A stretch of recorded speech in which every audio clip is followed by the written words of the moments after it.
Frances stared at the message from her brother. Each word seared itself into her skin. Do not come to father's 60th birthday. You embarrass us. If I see you near the club, I'll have you removed personally. Classic Robert. Forever the gleaming heir, the self-appointed sentinel of the Reyes dynasty. Tonight's glorified roast was at the Barton Creek Country Club, Austin's most exclusive backpatting ceremony. A room packed with investors, politicians, and titans of industry, all here to genuflect before Peter Reyes, founder of Reyes Dynamics. If only they knew the truth about his supposedly wayward daughter. Her stepmother Claire's call was a masterclass in brittle concern. Robert has a point, sweetheart. This night is crucial for your father's deals. Don't make a scene, okay? A scene. That was their tidy label for her rebellion 7 years ago, when she refused the gilded cage of a nepotism hire at the family firm. She didn't want a title she didn't earn. She wanted to build something with her own hands. So she walked away. And in all that time, not a single one of them ever bothered to ask, "What are you building?" The afternoon light in her downtown office caught the edge of a wall-mounted plaque, Frances Lynn, most disruptive startup founder under 35. Beside it, framed, was the Techline Weekly feature, Frances Lynn and the Energy Storage Revolution. The irony was a private, bitter tonic. They had no idea Frances Lynn was her. She'd shed the Reyes name after college, taking her mother's maiden name as both shield and sword. While her family traded whispers about her disgrace over dinner, she was trading sleep for breakthroughs in a lab, pioneering the quantum battery stack that was about to turn the energy sector upside down. And now, the very company that spat her out, Reyes Dynamics, was on its knees, begging for a license to her technology just to keep the lights on. Her phone vibrated with a message from Stephen Kim, her unflappable COO at Lynx Systems. All systems go. Summit Capital announces the partnership at 8 p.m. sharp. Final confirmation, you are ready to step out of the shadows tonight? Her gaze drifted to the ornate invitation on her desk. A celebration of Peter Reyes, visionary, leader, father. The gilded letters felt like a provocation. Yes, she replied, her voice steady in the quiet room. It's past time. Stephen's response was a text chuckle. P.S. Diana Summit let slip you're on the VIP list. Apparently, your father has been very persistent in seeking an audience with the CEO of Lynx. Naturally, his empire was crumbling. Her technology was the only life raft left. She chose a dress of unadorned black, a deliberate blank canvas. At her throat, she fastened the only heirloom she valued, a slender silver crescent moon pendant. Her mother's final gift. It was the sole piece of her past she willingly carried into the future. Tonight, the entire city's elite would witness a delicious unraveling. The enigmatic, sought-after CEO that Peter Reyes was desperately wooing would finally appear. And she wouldn't have to utter a single word to watch his world reconfigure. Her mother's last words to her, whispered as she pressed the pendant into her palm, echoed. You were his pride once. Don't ever let someone else's expectations drown out your own heart, Frances. The sleek town car slid to a stop under the porte-cochere. Before her, the country club blazed, a monument to inherited wealth and manufactured merriment. The air hummed with the clatter of fine china and forced laughter. Dominating the grand ballroom was a towering banner, Happy 60th, Peter Reyes. Guarding the gate was Robert's wife, Carolyn, a clipboard wielded like a scepter, her face a mask of officious efficiency. That mask shattered into pure bewilderment when she saw Frances emerge from the car. Frances? The name was a startled exhale. You can't be here. Robert was very clear. Good evening, Carolyn, Frances said, her tone cool and flat, cutting through her fluster. I suggest you check your list. Jerry Summit's office RSVP'd for me. It should all be in your tablet. Her fingers fumbled across the screen, her eyes widening as she scanned the data. There you are. A personal guest of Mr. Summit. But I wasn't. Frances didn't wait for the rest. She stepped across the threshold. The scene was a perfect, sickening diorama. The same veined marble underfoot, the same champagne-fueled cackles, the same predatory smiles hiding behind crystal flutes. It was the world she had renounced, preserved in amber. Nothing had changed. And everything was about to. The room was a symphony of calculated socializing. Claire held court by the bar, the diamonds on her new bracelet catching the light as she narrated its provenance. A few feet away, her half-sister Amy gazed with theatrical awe at a junior hedge fund analyst, hanging onto his every word as if it were financial gospel. Then, the music of the room hit a discordant note. She felt the shift in the air before she saw him. Robert had spotted her.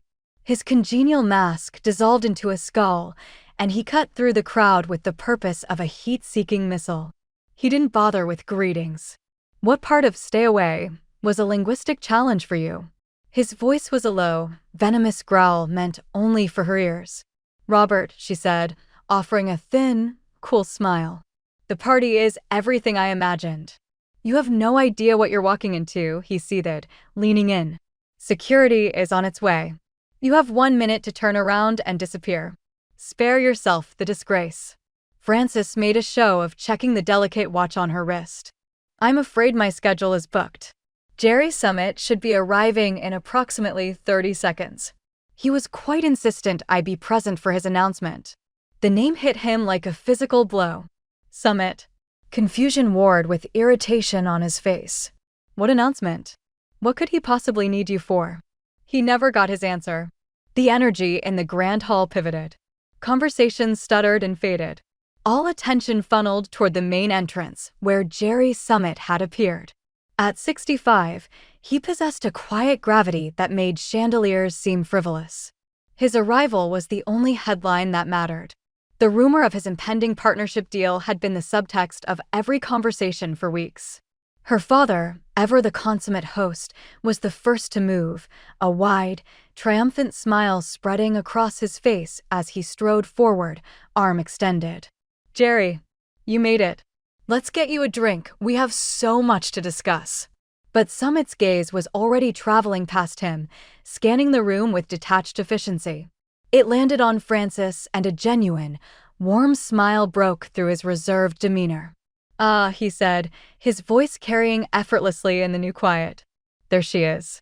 The silence that followed was absolute, a vacuum sucking the sound from the room. Jerry Summit walked a steady, unwavering path. He bypassed her father's frozen, outstretched hand without a glance, coming to a stop directly before her. He extended his hand, not for a polite shake, but in a gesture of profound respect. "Frances Lynn," he said, his tone both familiar and deeply respectful. "Though I suspect, for tonight, I should address you as Ms. Reyes. It is an unparalleled honor to meet you face to face at last." The sound of a single champagne bubble bursting somewhere was obscenely loud. Claire's Cosmopolitan slipped from her fingers, ice and crimson liquid splashing across the pristine marble. Amy's performative delight vanished, replaced by blank incomprehension. Robert stood paralyzed, his face a rigid mask of shock, as if the very architecture of his world had just cracked. Her father simply paled. The robust, commanding color drained from his face, leaving him ashen. Robert worked his jaw, but no sound emerged. The threat of security had evaporated from his mind. Jerry, I don't," her father finally managed, his eyes darting between the titan of finance and his disowned daughter. You know Frances?" Summit's smile deepened, genuine amusement touching his eyes. "Know her, Peter? Your daughter is the single most consequential innovator to enter the energy sector in a decade." He paused, letting his gaze sweep the stupefied crowd. Although, the collective astonishment suggests a fascinating familial blind spot. It appears no one here connected Frances Lynn, the genius behind Lynx Tech, with Frances Reyes. The sharp, explosive shatter of crystal was Claire's dropped flute hitting the floor. No one jumped. The sound was merely a punctuation mark in the ongoing shock. "This is impossible," Robert spat, finding his voice, though it trembled with rage. "She left with nothing. She's done nothing." "I built Lynx Tech," Frances stated, her voice calm and clear as she took a deliberate step forward. "The platform valued at $4.2 billion. The one you've been reading about." Her father's hand shot out, gripping the back of a nearby chair for support, his knuckles white. Lynx is the quantum battery company you've been begging for a meeting with for 6 months, she continued, holding his bewildered gaze. The technology you need to prevent Reyes dynamics from collapse. I invented it. Jerry Summit gave a polite, soft cough. Perhaps we should proceed to the formal announcement? Wait. Her father's voice was rough, his raised hand a plea for time. What announcement?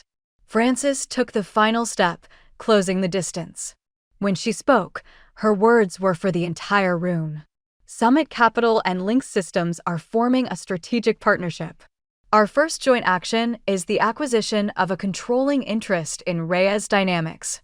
The stunned silence erupted into a cacophony of muffled exclamations, sharp gasps, and frantic whispering. Robert's face flooded with dark, furious red. You can't do this. This is our family's company. You have no right. Actually, Jerry Summit interjected, his voice still soft, but now carrying a blade's edge of finality. We can, and we have. He turned to address the room, becoming the narrator of this new reality. Lynx Tech isn't just ahead of the curve, it is the new curve. Every major player is chasing it.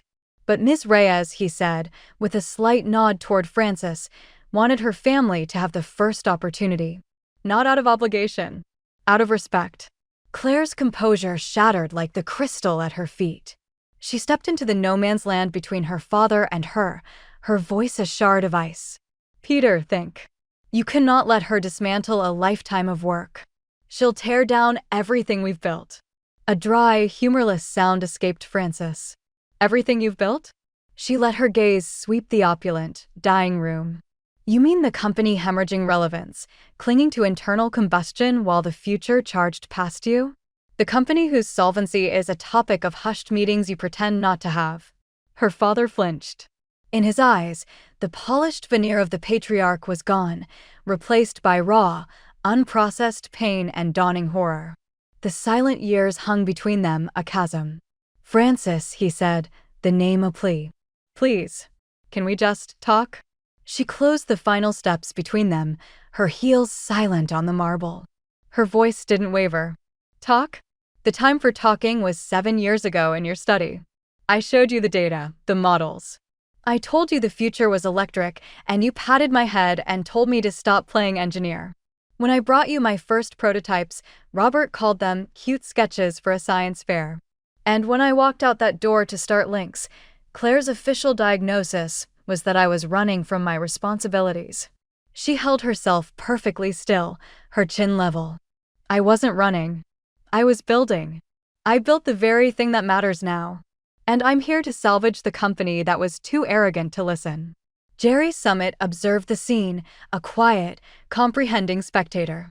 The entire fractured dynamic, the stifled ambition, the casual dismissal, the bitter payoff, became clear to him. The window for conversation closed the day I left, she continued, locking onto her father's hollow stare. This isn't a reunion. This is a rescue mission for what remains of Reyes Dynamics. She let the starkness of that hang for a beat. You need Lynx Tech to exist another year. I am offering it. So here is the only question that matters now. Can you stomach the fact that your only lifeline is the daughter you wrote off? A small, trembling voice piped up from behind Claire's shoulder. Amy, wide-eyed. But we sent you invitations.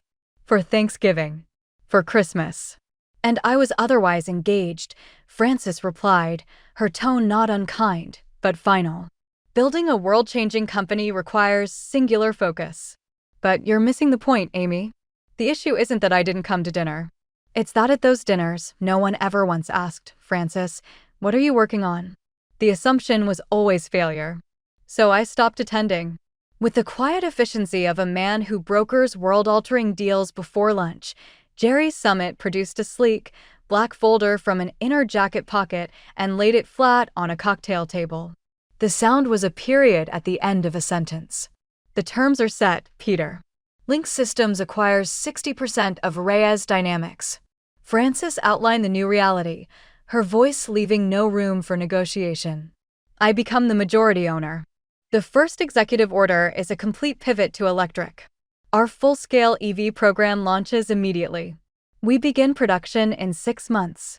Her father seemed to shrink inside his impeccably tailored suit. And if I refused to sign? The answer came without heat. Then Jerry and I will take the Lynx tech stack to Vorlon Industries or to Apex Automotive. They have been waiting in the wings for months. They will sign before this broken glass is swept away. Robert lunged forward, gripping their father's arm. Dad, don't. You can't just hand her the keys. This is our legacy. Robert. Her father's voice, when it came, was low and carried a whipcrack of authority that silenced his son instantly. The room held its breath. He turned back to Francis, and for the first time, he was looking. Not at a disappointment, not at a ghost, but at the person before him. This, technology. The core architecture. It's yours? Entirely. She gave a single, slow nod. Without breaking eye contact, she pulled her phone from her clutch, navigated past the lock screen, and opened the secure Lynx portal. She handed it to him. On the screen scrolled a living tapestry of innovation, patent filings with her name, intricate core schematics, performance data from the beta modules, the very blueprints of the revolution. While you dismissed me, she said, her words deliberate, I was rendering your entire industry obsolete. While you pitted my departure, I was building the engine of the next era. His hands, those steady hands that had signed 1,000 deals, trembled as they held the glowing proof. She watched the journey play out across his face, the stunned confusion, the reluctant, dawning respect, and, finally, the crushing weight of understanding. A sheen of moisture glossed his eyes. Save your company, she said, her voice dropping to something softer, yet forged in steel. We can dissect the past another day. Right now, there's a more pressing matter. She leaned in, just slightly. Are you finally ready to listen to the daughter you considered your greatest weakness? Jerry Summit extended a pen. It was a simple gesture, yet it commanded the absolute stillness of the room. The string quartet's melody faltered and died. 200 people became a tableau, their collective breath held. Her father stared at the document, then at the pen. The weight of the moment, the crushing pivot of his legacy, settled on his shoulders. With a hand that only betrayed the faintest tremor, he took the pen. The scratch of his signature on the thick paper was the only sound in the vast hall. Behind him, Claire released a sharp, pained exhale, the sound of a door slamming shut on an era. Robert's face contorted. He didn't shout. He simply turned on his heel, fists clenched wide at his sides, and stalked toward the exit, dragging a stunned Carolyn behind him. Amy remained frozen, her gaze fixed on Francis with an expression of pure, unvarnished awe, as if a statue in the garden had suddenly spoken. Ladies and gentlemen, Jerry Summit's voice rang out. Clear and declarative, allow me to present the Chief Executive Officer of Reyes Lynx Industries, Miss Frances Reyes. The applause was a sparse, hesitant rain that slowly built into a storm. It wasn't wholehearted celebration, it was acknowledgement of a new, undeniable power.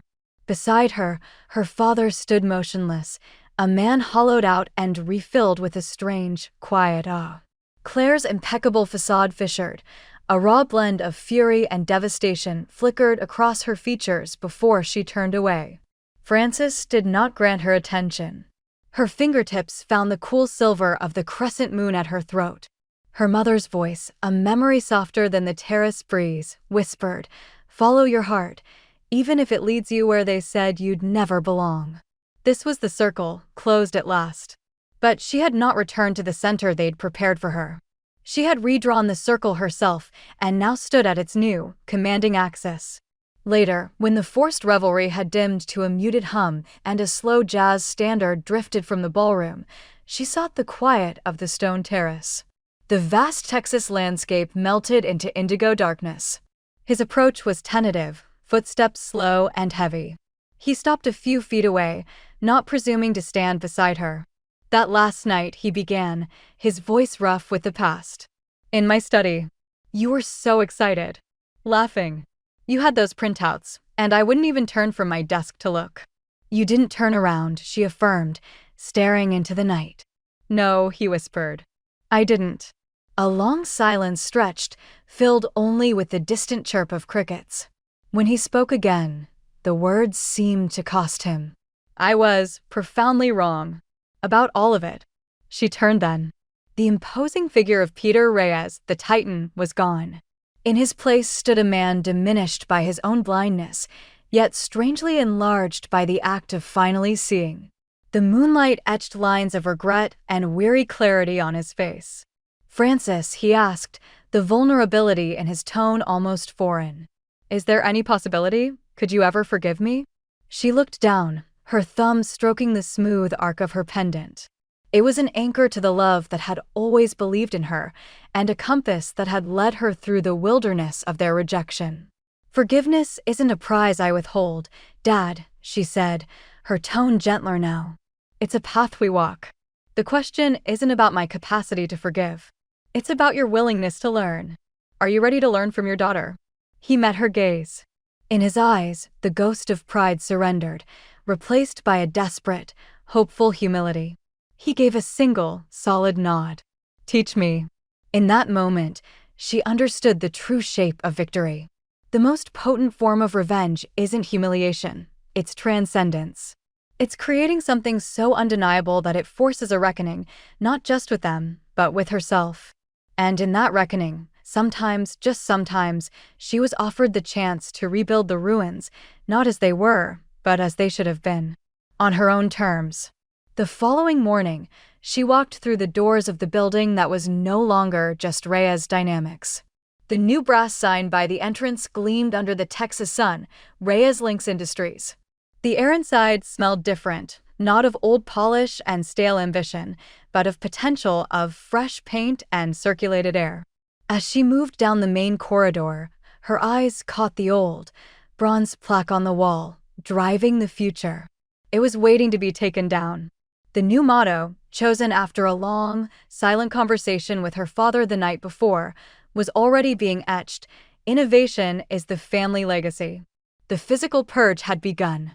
Robert's name had been digitally scrubbed from the executive directory and physically peeled from his office door. Claire's collection of austere, overpriced abstract art had been carefully packed away, leaving clean, empty walls that seemed to breathe a sigh of relief. The entire floor felt unburdened, as if a pervasive, low-frequency hum of judgment had finally been switched off. Her office, the corner suite that had been her father's command center for decades, was awash in morning light.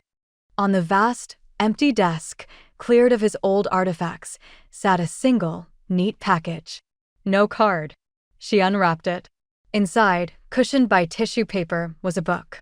Its cover was faded, its spine cracked from use. Her mother's old engineering textbook. A quiet ache, sweet and sharp, bloomed in her chest. She opened it to the last pages. There, on a faded sticker, was her handwriting, the ink a little smudged by time, for Frances, who will change the world her own way. And she had. Not because a door was held open for her. Not for a standing ovation. But because she carried a blueprint in her mind that refused to fade, a resilience that refused to fracture, and a quiet, stubborn flame that refused to be extinguished. She never aspired to fit into a space they made. She only ever aimed to build her own. If you have followed this story to its end, thank you. Thank you for witnessing a truth that lived as a silent scream for years. They labeled her a disappointment. Her voice was met with turned backs in boardrooms. Her dreams were the punchline at family dinners. Yet she did not shatter. She studied. She built. She advanced. One stubborn step at a time, even through the silence of zero belief.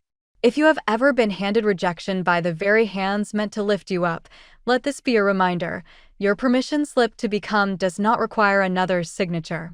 It requires only your own vision, your own conviction, and the raw courage to move your feet. Now, she wants to ask you, what stirred within you as you read? Have you ever known the particular silence of a room that looks right through you, blind to your worth until the moment you redefine it? Tell her. She will read every word. Your story matters. Your voice is a necessary thread in a larger tapestry. And if your path, too, has been a solitary walk, know this. Perhaps our lonely roads run parallel, closer than we think. This is what she needs to say. Do not stand in the wings, waiting for a spotlight that is on the wrong stage. Build your thing. Create your truth. Move forward because of the obstacles, not in spite of them. Acclaim may arrive decades from now, or it may never come. But what you forge in the quiet, that is yours, irrevocably and forever. Lift up the quiet ones around you who color outside the lines. If you pass someone like she was, head down, working in the margins, look again. Look closely. That person might be quietly assembling a new world. History often gets rewritten by the one everyone thought was just taking notes. And to you, there, listening to this with a doubt whispering in your ear, keep walking. Your timeline is not wrong. Your passion is not in excess. You are not unseen. This is not the end of your story. This is the very first sentence. Francis Reyes,